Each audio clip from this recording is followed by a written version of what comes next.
Alors, on va entamer le deuxième chapitre de la première unité. C'est celui de muscles striés squelettiques et la conversion d'énergie. Le premier chapitre, on a vu comment une cellule peut produire de l'énergie en exploitant le glucose. Là, on va voir comment cette énergie produite, l'ATP, les 38 ATP, produites par respiration ou les 2 ATP par fermentation, on va assister à une conversion pour assurer la mobilité et donc le rôle de muscles striés dans cette conversion. Les éléments de cadre de référence se rapportant à ce chapitre-là sont ici. Donc, dans une première partie, on va analyser et interpréter les myogrammes. Ensuite, on va comparer l'état d'une fibre musculaire au repos à celle en contraction. On va expliquer les mécanismes de la contraction musculaire en exploitant la structure et l'ultrastructure de la fibre musculaire, et puis la structure moléculaire des myofilaments, pour déterminer ensuite les phénomènes thermiques et chimiques accompagnés de la contraction musculaire, et enfin conclure avec la déduction des voies de régénération de l'ATP musculaire. Commençons par l'analyse des myogrammes. D'abord, c'est quoi un myogramme? Un myogramme, c'est un tracé qui représente l'activité d'un muscle. C'est-à-dire, il y a un muscle, on va l'exciter, le muscle il répond et se contracte. Donc, on a essayé d'enregistrer cette activité, donc c'est ce qui donne ce qu'on appelle un myogramme, comme celui-là.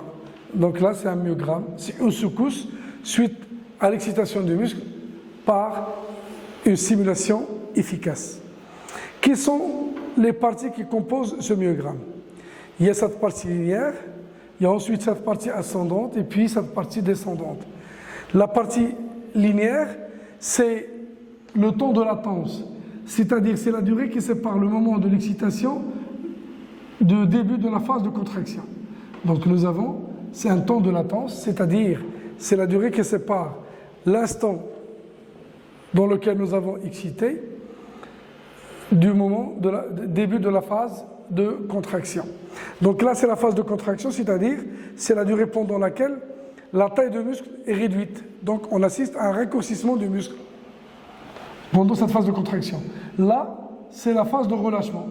C'est la durée pendant laquelle le muscle il va reprendre ses dimensions initiales. Et donc une secousse comporte un temps de latence, une phase de contraction et une phase de relâchement. Bien sûr, le temps de latence, c'est la durée nécessaire pour que l'influx nerveux puisse arriver et puis déclencher la contraction musculaire. Donc, et bien sûr, on ne va pas omettre l'amplitude de la réponse parce que cette amplitude, elle varie en fonction de l'intensité, on va le voir. Donc, il y a l'amplitude qui constitue aussi la secousse. Très bien. Donc là, c'est le cas d'une stimulation. Nous avons ces myogrammes-là. On a appliqué 3 excitations, 3 stimulations, S1, S2, S3, et sont de même intensité. Qui a dit qu'elles sont de même intensité? Le fait qu'ils ont tous la même amplitude. L'amplitude n'a pas changé pour la simple raison que les 3 stimulations sont de même intensité et il y a suffisamment de temps qui les sépare. Donc ce sont des secousses isolées. On attend que le muscle soit relâché totalement avant d'exciter à nouveau et donc on obtient ces secousses-là qui sont très espacées. Même amplitude, c'est même intensité. Et à chaque fois, on a l'intensité qui est la même.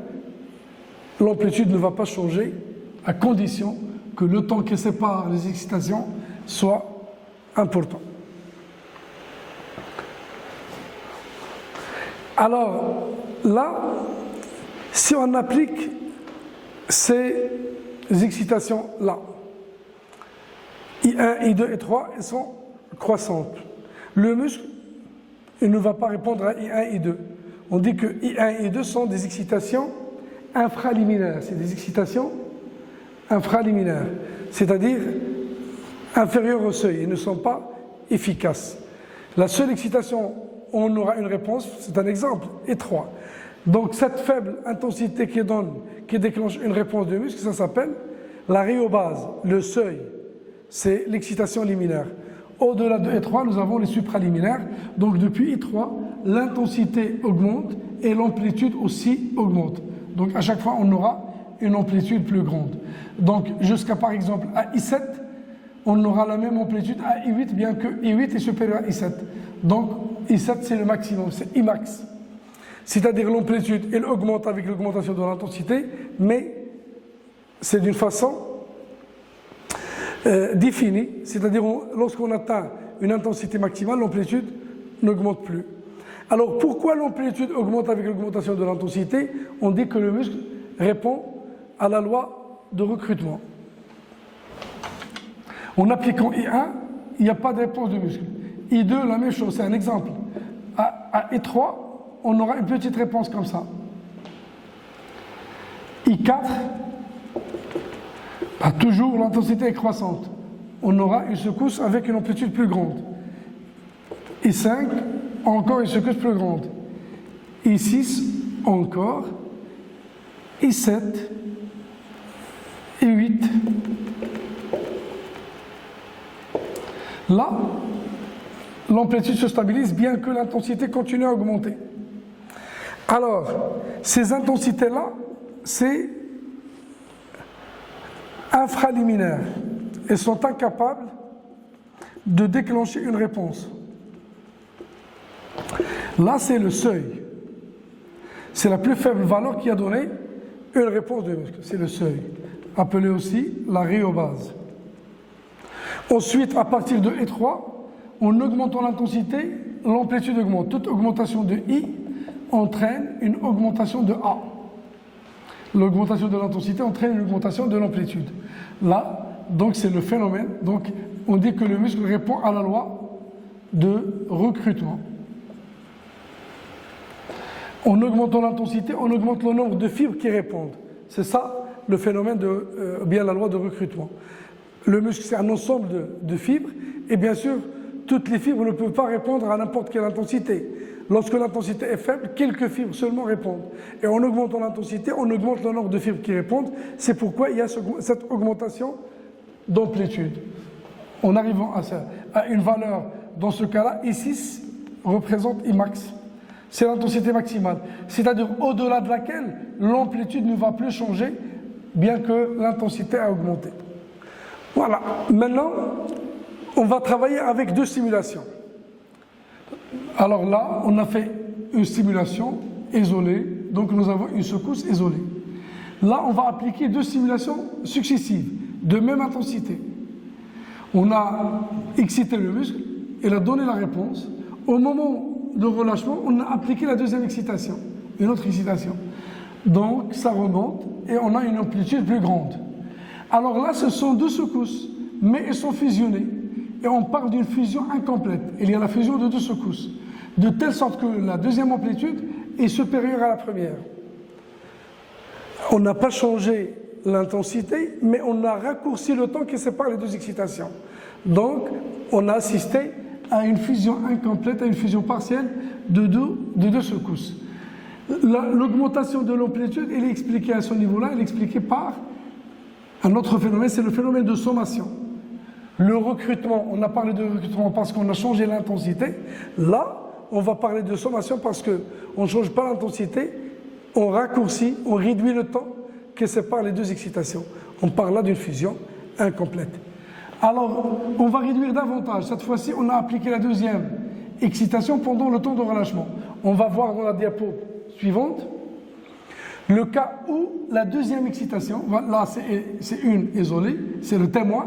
Là, on a appliqué notre excitation S2 à ce niveau-là. Le muscle, elle est en phase de contraction, on applique une autre excitation. Alors, on obtient une seule secousse. Si on ne voit pas qu'on a appliqué deux excitations, on a l'impression qu'il s'agit d'une seule excitation, parce que c'est une seule secousse.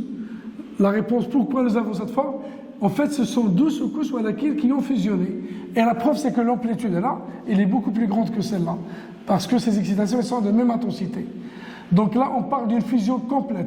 Là, ce sont deux secousses qui ont fusionné complètement, ce qui a donné une secousse ayant une amplitude beaucoup plus grande. Là aussi, on explique l'augmentation de l'amplitude par le phénomène de sommation. On va travailler avec plusieurs excitations successives, donc des excitations successives, mais on va jouer sur le temps qui sépare les excitations, c'est-à-dire on va jouer sur la fréquence. Là, ce sont des excitations isolées, espacées, c'est la même amplitude toujours. Là, on va faire plusieurs excitations, mais le delta T qui sépare les excitations, il est réduit. Là, le delta T, il est large. Il y a suffisamment de temps, de telle sorte qu'une simulation n'arrive qu'au moment, qu'après relâchement total de la précédente. Alors là, ce qu'on obtient, l'intervalle de temps choisi, de telle sorte que chaque excitation arrive pendant le temps de relâchement. C'est pendant le temps de relâchement. Donc ça donne un myogramme ondulatoire avec une augmentation d'amplitude. C'est le phénomène de sommation. On a vu ça avec 2 excitations, sauf que ici, on a plusieurs excitations. Donc là, on a une fusion des secousses, une fusion qui est incomplète. Et là, on parle d'un tétanos imparfait. Regardez ici, on a réduit davantage le temps qui sépare les excitations. C'est-à-dire, on n'a pas cet intervalle. On a augmenté la fréquence des excitations. Là, ce qu'on obtient, c'est un myogramme sous forme d'un plateau. Pour la simple raison que les secousses ont totalement fusionné. C'est ce qui donne ce plateau-là. C'est le tétanos parfait. Donc, tétanos parfait, tétanos imparfait. Pour pouvoir parler d'un tétanos, il faut exciter le muscle plusieurs fois. Comment distinguer imparfait de parfait? C'est en fonction du temps qui sépare les 2 excitations successives. La tétanisation, c'est une caractéristique de muscle qui fait que sa capacité à répondre à plusieurs excitations successives. Et bien sûr, donc là, nous avons essayé de mettre en évidence un certain nombre de caractéristiques de muscle. Le muscle ne peut répondre que lorsqu'on applique une excitation efficace, donc qui est supérieure ou égale au seuil. Donc le muscle est excitable. Une fois excité, le muscle il se contracte, donc il est contractile. Elle obéit à la loi de recrutement, c'est-à-dire en augmentant l'intensité, le nombre de fibres qui répondent augmente progressivement. Donc elle obéit à cette loi. Aussi le phénomène de sommation, c'est-à-dire on peut faire augmenter l'amplitude sans changer l'intensité, mais il faut réduire justement, bien seulement, le temps qui sépare les excitations. Parce que recrutement et sommation, les deux mènent à l'augmentation de l'amplitude. Sauf que, avec le recrutement, il faut faire varier l'intensité. Avec la sommation, il faut garder la même intensité. Il faut jouer sur le temps qui sépare les excitations successives. Et donc, en appliquant plusieurs excitations, on dit que le muscle est tétanisable, c'est-à-dire qu'il est capable de répondre à plusieurs excitations successives. La tétanisation de muscle a permis de mettre en évidence la fatigue de muscle. Le muscle ne peut pas répondre de la même façon à n excitations. À un certain moment, elle répond d'une façon différente à l'excitation. C'est quoi la différence? C'est avec une amplitude inférieure. C'est-à-dire pour une même intensité, on va voir une amplitude qui est inférieure. Donc ça manifeste la fatigue de muscle. C'est pourquoi on dit parmi les caractéristiques de muscle, c'est la fatigabilité. Alors là, donc, ce sont les caractéristiques de muscle, c'est le fonctionnement, c'est l'enregistrement de l'activité de muscle. Notre objectif, c'est de voir comment on va convertir l'énergie chimique contenue dans l'ATP en énergie mécanique qui est le mouvement. Mais pour pouvoir attaquer ceci, on doit passer par ces éléments-là pour mettre en évidence toutes les caractéristiques du muscle. Alors là, on va entrer dans la partie anatomique du muscle. Donc, on veut voir comment le muscle convertit l'énergie chimique en énergie mécanique. Donc, c'est tout à fait normal d'abord d'étudier le muscle dans sa totalité et de l'extérieur. C'est ce qu'on vient de faire, recrutement, sommation, excitable, contractile, fatigable. Donc, mettre en évidence toutes les caractéristiques. Là, sur le plan anatomique, comment il est organisé le muscle? Nous, on attaque le muscle. Dans votre chapitre, vous avez le muscle strié squelettique. C'est un muscle strié, on va voir les striations par la suite. Squelettique parce que ce sont les muscles qui sont rattachés aux os. Alors un muscle, c'est un ensemble de faisceaux. Il y a un tissu, une enveloppe conjonctive qui enveloppe tout, et à l'intérieur, on trouve des faisceaux. Là, on a fait sortir un faisceau. Un faisceau, c'est un ensemble de fibres. Tout ça, ce sont des fibres musculaires. Alors, on va ressortir une fibre. Là, ça c'est une fibre. Une fibre, c'est un ensemble de myofibrilles. Et donc vous pouvez voir les niveaux d'organisation de muscles.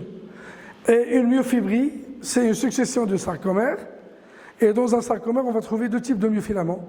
Les myofilaments fins d'actine et les myofilaments épais de myosine. Je répète, le muscle, c'est un ensemble de faisceaux. Un faisceau, c'est un ensemble de fibres. Une fibre, c'est un ensemble de myofibrilles. Une myofibrie, c'est une succession de sarcomères. Un sarcomère est constitué de deux types de myofilaments, les myofilaments fins d'actine et les myofilaments épais de myosine. Et donc, l'organisation depuis le macroscopique jusqu'au niveau microscopique et moléculaire.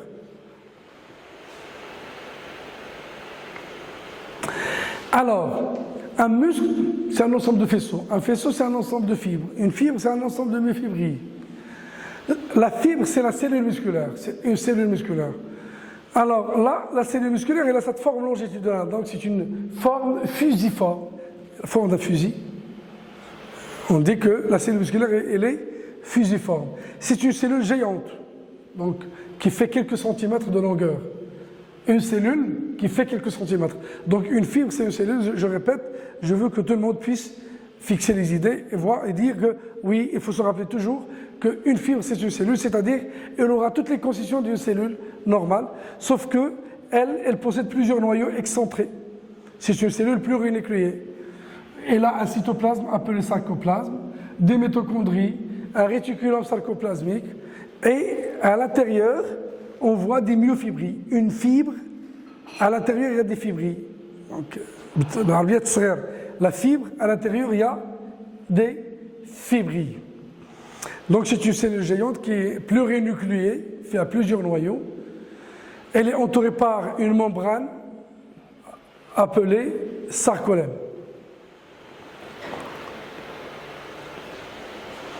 Alors là, on donne un petit peu l'ultrastructure de cette cellule. Nous avons un noyau, il y a l'appareil de Golgi, le réticulum sarcoplasmique, ça c'est important. C'est à ce niveau-là qu'on stocke les ions Ca2+, ils sont stockés au niveau du réticulum sarcoplasmique. Nous avons un certain nombre de mitochondries pour produire l'énergie ATP dont on a besoin. Il y a ces tubules transverses qui arrivent au niveau du réticulum sarcoplasmique. Et bien sûr, à l'intérieur de la fibre, qu'est-ce qu'on trouve? Des myofibrilles. Les myofibrilles, donc une myofibrie, il y a un motif répétitif au niveau de chaque myofibrie. Donc on part d'une strisède à une autre, donc nous avons des motifs qui se répètent. On parle de sarcomère. Au niveau de la myofibrie, il y a un sarcomère. L'élément de base, c'est le sarcomère, c'est-à-dire une myofibrie, c'est une succession de sarcomères. Et là, on donne le détail d'un sarcomère. Un sarcomère, il est délimité entre deux strisèdes.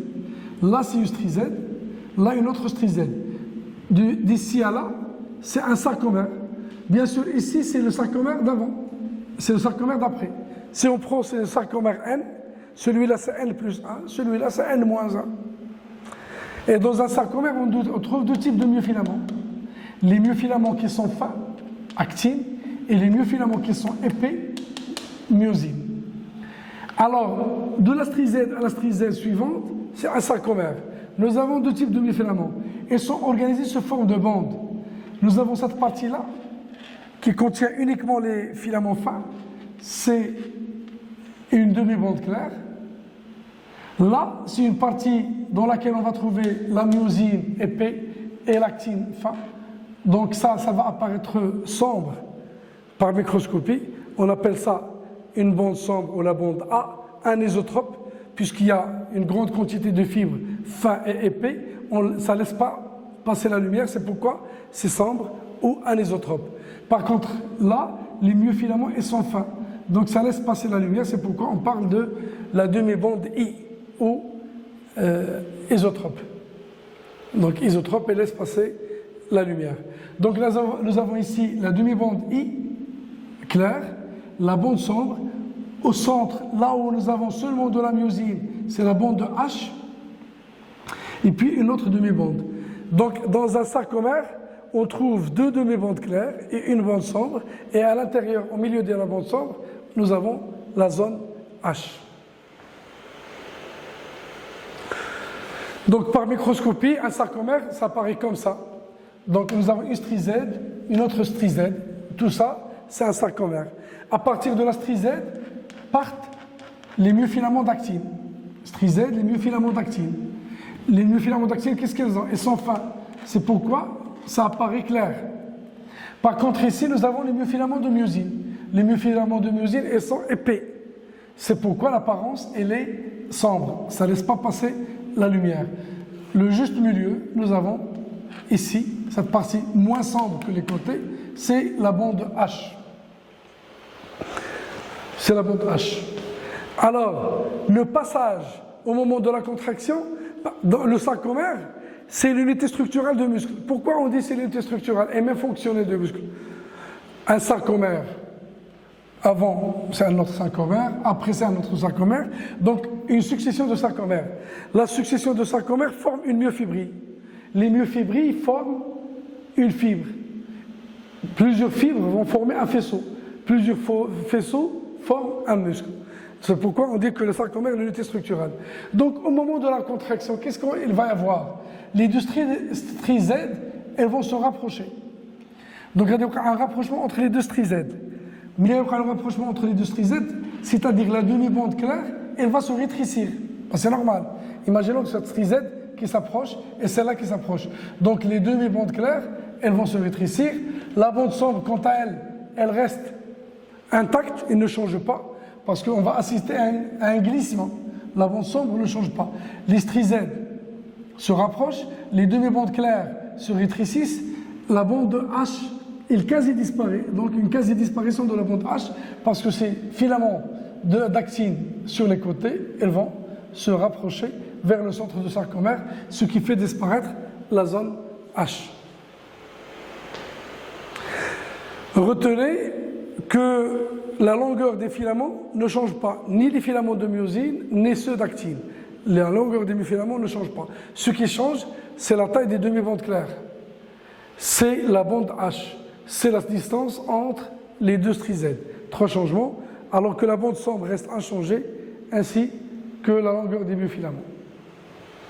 Là, donc, je donne exactement la même chose, sauf que c'est une vue, une coupe au niveau d'une fibre musculaire avec les tubules transverses pour le CA2+, et bien sûr les sarcomères qui constituent chacune des myofibrilles.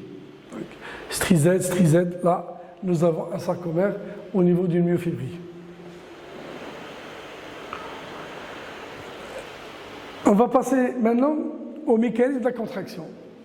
Pour pouvoir parler du mécanisme de la contraction, je dois souligner quand même la composition de chaque type de fibre. Là, c'est les filaments d'actine, ça, c'est les filaments de myosine. L'actine, il est constitué de 3 types de molécules. Les molécules d'actine, qui sont ces molécules globulaires, la tropomyosine, filamenteuse, et puis la troponine. Donc, filament d'actine, il compte 3 types de molécules, à savoir l'actine, l'actine, tropomyosine et la troponine. Le filament de myosine, quant à lui, il est constitué uniquement d'un seul type de molécules, à savoir les molécules de myosine. Et chaque molécule de myosine, c'est une tige avec 2 têtes. Une tige avec 2 têtes. Alors là, c'est la composition moléculaire des 2 types de filaments. Première étape, pour qu'il y ait raccourcissement du sarcomère, rapprochement des stries Z, les têtes de myosine vont se fixer sur l'actine, parce que les filaments d'actine ils sont sur les côtés, et le myosine il est au milieu, donc il va attirer les filaments d'actine. Pour pouvoir attirer les filaments d'actine, ou bien faire glisser ces filaments vers le centre du sarcomère, les têtes de myosine doivent se fixer sur l'actine. On parle de la formation de complexe actomyosine. Elle est là, le complexe actomyosine. Donc, la première étape, ce sont les têtes de myosine hydrolysent l'ATP, parce que les têtes de myosine, elles ont la capacité de pouvoir fixer des molécules d'ATP. Elles vont les fixer. L'hydrolyse de la molécule d'ATP, ADP plus PI, ça sert à redresser la tête de myosine. La tête de myosine qui est inclinée, elle est redressée maintenant. On parle d'une activation. Ensuite, sur l'action des ions calcium, parce que c'est le filament d'actine, la tête de myosine, elle ne peut pas se greffer sur l'actine tant que CA de plus n'existe pas. Là, CA de plus c'est une condition pour qu'il y ait contraction. Quel est le rôle de cet ion CA de plus? Il va se fixer sur la troponine, une translation de la tropomyosine, ce qui libère les sites de fixation des têtes de myosine. Ces têtes de myosine, elles ont un site sur lequel elles vont se fixer. Et cette fixation ne peut avoir lieu que grâce aux ions CA de plus.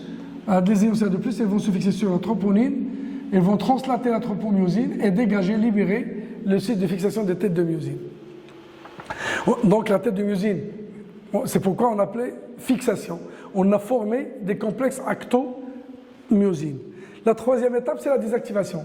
C'est-à-dire, cette tête de myosine redressée avec un angle droit, elle va s'incliner. Un pivotement, elle va pivoter. En pivotant, qu'est-ce qui se passe pour ce filament d'actine? Elle va glisser vers l'avant. Voilà. Donc ça glisse vers l'avant avec un angle presque de 45 degrés. Et regardez pourquoi on a changé la couleur ici, pour vous montrer l'emplacement initial, elle était là. Avec le pivotement de cette tête de myosine, le filament d'actine a avancé vers la gauche. Donc on parle d'une phase de désactivation de la tête de myosine, donc qui revient à cette forme-là. Et donc lorsque les filaments d'actine se rapprochent ou bien migrent ou glissent vers le centre de sarcomère, les deux strizèdes vont se rapprocher. On assiste à un raccourcissement de muscle, un raccourcissement du sarcomère et donc contraction de muscle. Alors reste à permettre le relâchement parce qu'on vient de voir que c'est une contraction suivie d'un relâchement. Donc pour que la tête de myosine puisse regagner sa forme de départ et se détacher du filament d'actine, il doit y avoir fixation d'une nouvelle molécule d'ATP qui va assurer la séparation de myosine de l'actine. La séparation permet au filament d'actine de revenir à sa place initiale. Donc il n'y a plus cette ombre-là de la place. Donc on revient à la position initiale et donc le sarcomère reprend sa forme de départ. Donc on revient exactement à notre situation de départ. C'est pourquoi on parle d'un cycle qu'on peut illustrer comme ci. Donc ce sont les mêmes étapes. La myosine avec l'ATP détaché de l'actine. L'activation, c'est-à-dire la molécule d'ATP, elle va s'hydrolyser au niveau de la tête des myosines, permettant le redressement de sa tête, c'est l'activation. La présence des ions calcium qui libèrent l'endroit où les têtes de myosine peuvent se greffer, c'est la fixation. Donc il va y avoir libération de l'ADP et de PI, ils vont être libérés juste avec le pivotement. La tête de myosine, elle doit pivoter. Donc en pivotant, ce filament d'actine, il a glissé, le voilà ici, glissé. Et donc, pour revenir à l'état de départ, il faut impérativement fixer une nouvelle molécule d'ATP. Il faut fixer une nouvelle molécule d'ATP, et donc on a bouclé le cycle. Et en l'absence de l'ATP, il ne doit pas y avoir un relâchement. Ben, c'est pourquoi on parle d'une rigidité cadavrique. Un cadavre, il est toujours rigide. Pourquoi? Pour la simple raison, parce que l'individu, c'est un cadavre, il ne respire plus, il n'y a plus d'ATP, donc ça ne permet pas le relâchement et le redressement des têtes de myosine. Alors la cascade des événements, donc je vous laisse le soin de lire l'enchaînement des étapes depuis la libération de CA2+, jusqu'à la fixation d'une nouvelle molécule d'ATP qui permet le relâchement. Donc c'est ce que je viens de dire, là c'est la description en texte que vous pouvez lire et se fixer les idées pour pouvoir exploiter et commenter les étapes conduisant à la contraction de le muscle. Donc là, je reviens sur ce qui change lors de la contraction musculaire. Le raccourcissement du sarcomère, le rétrécissement des bandes claires, la quasi-disparition de la bande H, mais la bande A reste constante, donc elle ne change pas. Celle-là, on doit la ramener ici avec ce qui reste constant, ce qui ne change pas lors de la contraction. Les bandes sombres restent les mêmes, la longueur dialome, la constance des myofilaments épais et les myofilaments fins. Donc les myofilaments, aucun ne change de longueur, la bande sombre. Ce qui change, c'est la distance entre les deux strizèdes, c'est les deux bandes claires et c'est la bande H. Puisqu'il y a ces changements-là, la contraction est un glissement entre les myofilaments d'actine et la myosine. Filaments d'actine qui sont sur les côtés, ils vont glisser vers le centre du sarcomère. Alors, pour finir, on vient de voir que l'ATP est indispensable. C'est même le vif de notre sujet. C'est le vif de le sujet, c'est-à-dire l'ATP, l'énergie chimique, elle va être convertie en énergie mécanique. Les particularités énergétiques de muscle, pendant l'activité musculaire, l'ATP est consommé en grande quantité. ATP plus H2O, ADP plus PI donne énergie. Cette activité, elle obéit à 4 règles. Quelles sont les règles auxquelles obéit l'activité musculaire? La source directe de l'énergie est uniquement l'ATP. Donc, un muscle ne peut pas consommer autre chose que l'ATP. La capacité de stockage de l'ATP est limitée au niveau de la cellule. Donc, il y a le risque d'épuisement. La quantité d'énergie consommée dépasse celle que peut fournir l'ATP. Ce qu'on consomme lors d'une activité musculaire est supérieur à ce qu'une molécule d'ATP peut fournir. La quantité d'ATP est constante dans le muscle, malgré sa consommation permanente. Et donc là, ça a l'air d'être paradoxal. Comment ça se fait que le muscle, si on fait la mesure avant et après, on trouve que la quantité d'ATP n'a pas changé. Et on dit que le muscle consomme de l'ATP. Oui, l'explication c'est que c'est vrai. Si on fait la mesure de l'ATP avant et après, on va se retrouver avec la même valeur. Mais l'explication c'est que c'est pas l'ATP n'a pas été consommé. Il a été consommé, mais il a été renouvelé. Il a été régénéré. Donc, on parle des voies de renouvellement. Le muscle dispose de plusieurs voies pour pouvoir renouveler toutes les ATP qu'il consomme. On distingue 3 voies. Vous connaissez déjà 2 voies. La voie métabolique lente, c'est celle de la respiration, qui fournit quand même 38 ATP. Et bien sûr, il y a une chaleur qui est dégagée, c'est la chaleur retardée. Ça accompagne l'activité musculaire, c'est un phénomène thermique. La voie métabolique lente, elle est anaérobie, c'est celle de la fermentation lactique. On forme l'acide lactique avec 2 ATP et dégagement de peu de chaleur. Donc c'est 2 voies, 38, 2 ATP, mais aussi il y a une voie anaérobique, mais rapide, c'est la voie connue par la voie de la créatine phosphate. La créatine phosphate plus ADP, ça donne de la créatine plus ATP, plus la chaleur initiale, puisque l'activité musculaire est accompagnée de dégagement de chaleur. La voie métabolique anaérobie de l'ADP, elle est négligeable. Là aussi, c'est une réaction ADP plus ADP. Ça donne AMP plus ATP. C'est une voie à laquelle le muscle peut faire recours pour produire de l'ATP. Vous pouvez constater que les voies rapides, elles donnent seulement ATP. La voie moyenne, elle donne 2 ATP. La voie lente, 38 ATP. Et donc, il y a une grande variabilité des voies au niveau du muscle pour subvenir à ses besoins. C'est normal. Donc, il y a les voies rapides, les voies moyennes et puis les voies lentes. Et bien sûr, ça ne fournit pas la même quantité d'ATP.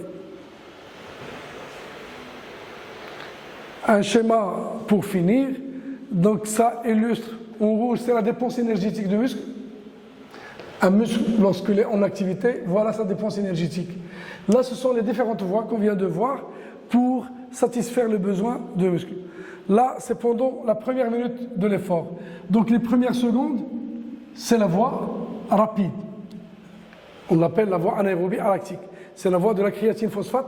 C'est elle qui fournit l'ATP. Sa quantité, elle est faible, donc elle va commencer sa diminution. En commençant la diminution, c'est la voie en bleu, c'est la voie de la fermentation. Anaérobie lactique qui va fournir l'ATP. Lorsque cette voie-là s'annule, celle-là, il est à son maximum, la voie anaérobie. Et donc, lorsque la voie anaérobie, elle est dans son maximum, la voie de la respiration commence à prendre de l'ampleur. Avec la diminution de la fermentation, la respiration l'emporte. Et donc là, on a échelonné le temps des activités. Quelle est la source de l'ATP? Ça va dépendre de la durée de l'effort.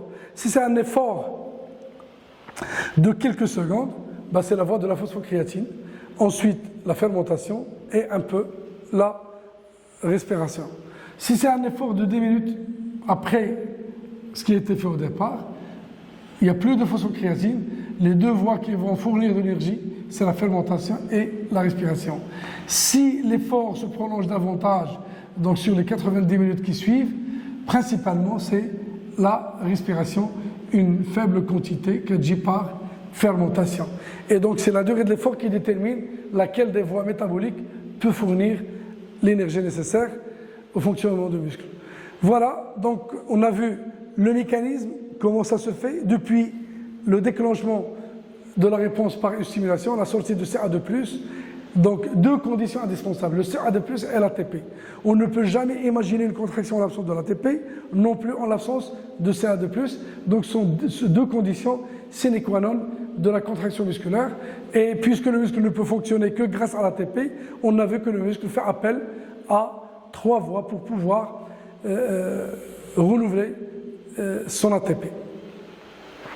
Bien sûr, une petite remarque, je rappelle quand même, j'ai parlé des chaleurs, c'est des phénomènes thermiques qui accompagnent l'activité musculaire. Il y a deux types de chaleur, une chaleur initiale et une chaleur retardée. La première chaleur est dite initiale parce qu'elle est libérée en même temps que la secousse, et la chaleur retardée, elle est libérée après la secousse, c'est pourquoi elle est dite chaleur retardée. Et c'est la respiration qui est responsable de cette chaleur. Voilà, ce chapitre prend fin. Je vous souhaite bon courage et à la prochaine.